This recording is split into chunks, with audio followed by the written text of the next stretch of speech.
Ramazon, sigirga xaridor gaplashib keldim. Sigirni sotib yuboramiz. To'g'ri, nima uchun sotamiz? Ey, ustiga meyib ketdi. Uni ustiga bo'g'oz bo'lmay qo'ydi. O'sha uchun sotib olish kerak buni. Sen ko'p gapirma bala. Ko'p gapirsang parod qilib qo'yadigan odating bor. Men nima desam, gaplarimni ma'qullab tur, xo'pmi? Bo'ldi, his qilamiz-da, tog'a. Tez bordan keyin mollarga qurigan biyda tasha. Qurigan biyda nima uchun? Qurigan biydan yegandan keyin to'yib suv ichadi. Keyin bo'g'oz deb sotib yuboramiz. Bo'ldi, tog'a. Aka, bu sigirni sotish niyati yo'q edi o'zi. Lekin isrofgarchilik ko'payib kelyapti-da. Isrofgarchilikka sigirni nima aloqasi bor? Amaki, sut ko'pligidan iste'mol qilishga ulgurmayapmiz. Necha litr sut beradi o'zi buning? 30 litr sut beradi. Gapni ham olasan-da, jiyan. Ko'zingga gollandskiy sigir bo'lib ko'rinyapti deyman. Biz o'chang. Yoshim 8 ga kirib, sizni aldamasam kerak. 30 litr sutiga javob. 2 kundan beri sog'ilmagan. Ye, nega sog'madinglar?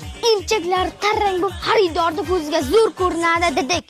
Pul uchun molni bu darajada qiynash yaxshi emas-ey. Onasini hech bo'lmasa qornidagi bolasini o'ylamadinglarmi?